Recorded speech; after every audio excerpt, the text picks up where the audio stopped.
Zero tolerance was interpreted as the policy that separated children from their If I get arrested for DUI and I have a young child in the car, I'm going to be separated. When I was a police officer in New York and I arrested a father for domestic violence, I separated that father Mr. from his Homan, family. with all due respect, legal asylees are not charged with any crime. When you're into the country illegally, it's violation 8 United States Code 1325. Seeking asylum is legal. If you want to seek asylum, you go through the port of entry, do it the legal way. The Attorney General of the United States has made that clear. Thank you, Mr. Chair. Earlier, my colleague from Maryland, Mr. Raskin, asked the panel how many people here believe that child separation is an effective policy in deterrence. And no one on the panel raised their hand. I just wanted to note that for the record, Mr. Chair. I wanted to ask a question from Professor Mukherjee. Is the United States violating or violated human rights agreements set by the United Nations in a family separation policy? Yes. International law is clear that family unity should be prioritized. So we, as members of the United Nations, signed on into an international human rights agreement saying very clearly that family separation is a violation of international human rights, and then we pursued a policy that violates human rights. You know, Mr. Chair, I was looking, how did we get to this point? How did we get to this point where we take children out of mothers' and fathers' arms? And, you know, it dated back, family separation in the way that we have seen it, where we take children away from their parents without due process, began last year under Secretary Kirstjen Nielsen, but I had to dig further. And our staff dug further. But where did this start within the administration? She implemented it. And we found a memo. It dates back to April 23rd of 2018, where there was an official recommendation to, quote, pursue prosecution of all amenable adults who cross our border, quote, illegally, even though this applied to legal asylum seekers in practice, including those presenting with a family unit between ports of entry in coordination with DOJ. Here is the memo that I would like to submit to the congressional record. What is the name of that? It is the memorandum for the Secretary from Homeland Security. Date. April 23rd, 2018, subject increasing prosecutions of immigration violations. Without objection. And so I looked at this memo, and it seems like this is the source of it. And it seems as though, Mr. Homan, that you are the author. It says here from yourself, Kevin Michalinen, and Francis Cisna. Is this correct? Did you sign the memo? I'd have to see what you... Give her a... I'd be happy to provide it. And we'll provide it over, but I would like to note that here it says the official recommendation. There were 3 different options presented. The third included the option for family separation. This initiative would pursue prosecution of all amenable adults, including those presenting with a family unit. Mr. Homan, your name is on this. Is this correct? Yes, I signed that memo. So you are the author of the family separation policy. I am not the author of this memo. You're not the author, but you signed the memo. Yes, a zero tolerance memo. So you provided the official recommendation to Secretary Nielsen on for the United States to pursue family separation. I gave Secretary Nielsen numerous recommendations on how to secure the border and save lives. But it says here that you gave her numerous options, but the recommendation was option 3, family separation. What I'm saying, this is not the only paper where we've given the Secretary numerous options to secure the border and save lives. And so the recommendation, of the many that you recommended family separation. I recommended zero tolerance. Which includes family separation. The same as is with every U.S. citizen parent gets arrested when they're with a child. Zero tolerance was interpreted as the policy that separated children from their If I get arrested for DUI and I have a young child in the car, I'm going to be separated. When I was a police officer in New York and I arrested a father for domestic violence, I separated that father Mr. from his Homan, with all family. due respect, legal asylees are not charged with any crime.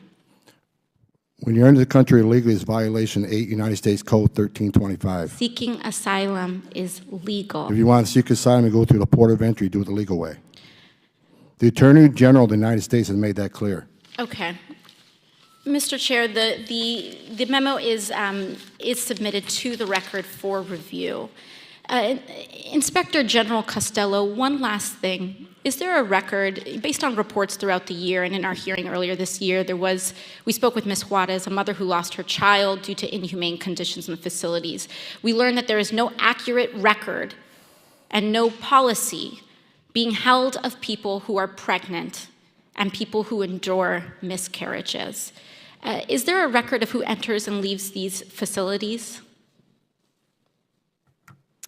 I'm not familiar with the instance you're talking about, but I do believe the facilities keep custody logs and logs, but I'm not familiar with the incident you're talking about. And where would we find those records? I believe all the facilities keep them on site, CBP and ICE facilities. And if you believe that the records are not accessible, or if we find that the records are not accessible, do you believe the committee should seek to request records from DHS on the location of children and those that are detained? Well, we would never opine about what the committee would request and not request, so. Thank you very much. Thank you very much. Mr. Jordan. Mr. Homan, the actions you took when you were director of ICE were entirely consistent with the law of the land, weren't they? Yes, when someone's prosecuted for a crime, the child can't go to jail with the parent. Yep. That happens to American families every day. Yeah, and if we, as you said, I think earlier, if we don't like the law, last time I checked, it's the folks sitting up here got to change it. Yeah. And you've offered, I think, no more than 4 times, 3 changes to the law that would help the situation. Is that right? Yes, sir. Maybe make it a 5th time. Can you say it a 5th time for this group? Just, because, again, we're the ones that have to change the law. So give us that recommendation a 5th time, the 3 things that we got to do. If we would close the loopholes in the TVPRA, where children in Central America are treated the same as children in Mexico, if we would change the Flores settlement agreement so we can actually detain families in family setting long enough to see a judge and plead their case, if we can change the rules of asylum so it makes more sense so 90% of the people don't pass the first interview and a lot fewer pass in front of a judge, those 3 things would make a big difference on the border and decrease the illegal entry. Because those 3 things go to the heart of the matter. They go to the incentive. Is that right? They go to incentive along with the other things, such as talking about abolishing ICE, having no detention, free education, Yeah. free medical care, citizenship for those who are here illegally. When you keep offering incentives for people to come, sanctuary cities, come to this country, you'll be protected from ICE. As long as you keep having this language, more people who are vulnerable people are going to keep trying to come. Those kind of statements made by Democrats in the United States Congress or in positions of influence in this country, they have an impact, don't they? They have a significant impact. When a member of Congress says abolish ICE, when another member of Congress says abolish DHS, when the Speaker of the House says walls are immoral, when the person who gave the State of the Union response to the President's State of the Union says she's okay with non-citizens voting, that all has an impact, doesn't it? Just like the laws that you're sworn to uphold and impact and do when you're the director of ICE. It has a significant impact, and if this would have been fixed years ago, we probably wouldn't have seen zero tolerance. We wouldn't see the conditions on the border today. But because the laws haven't been changed, because of the statements that have been made, there was a crisis. There is a crisis on the border. And that just didn't happen yesterday. Right? You think about this. There was a crisis. The administration asks for help. Democrats say it's contrived, it's manufactured, it's fake, it's not real. Then when the crisis, the real crisis, gets actually worse, the Democrats blame the administration for the very crisis they helped create by the things they said and the fact we won't change the law. But somehow it's your problem. Somehow it's the president's problem. And we have Ms. Costello, who went down there, her team went down there and looked this all over as the Inspector General, said there's some concerns that she has, and the cause of the concerns they're trying to ascertain. Now, she also said agents are doing, I think your statement was, agents are doing their level best. Is that right, Ms. Costello? That's the experience of our inspectors. So the Inspector General goes down there with your team, and you conclude the agents, the people that Mr. Homan used to represent, are doing their darn best they can do, but they're overwhelmed. And then you also said in your statement, in your answers a few minutes ago, you're trying to ascertain the cause. Well, that's pretty simple to figure out the cause. It's the numbers. In October, 60,000 apprehensions and inadmissibles on the border, October of last year. You know what it was in May of this year? 144,000. We know the cause. They're all coming. And they're coming because things the other side's saying and the fact we won't change 3 fundamental things in the law. And it also might help, Mr. Homan, it also might help, because these are the ones that, these are apprehensions, these people presenting themselves at ports of entry. It also might help if we build a border security wall, right? Instead of having the Speaker of the House say they're immoral, even though there's one in her state, it might actually help if we built the border security wall that the American people voted this president in office to do. It might actually help if we did that. Would you agree, Mr. Homan? Absolutely. Every place they built a border barrier, every single place they built a border barrier, illegal immigration decreased. Yeah, it would help with some of the tragic things that we have heard about, tragic situations that we've heard about the last couple of days, this entire week in this committee, that no one wants to see happen. The young mother who lost her daughter, it's tragic.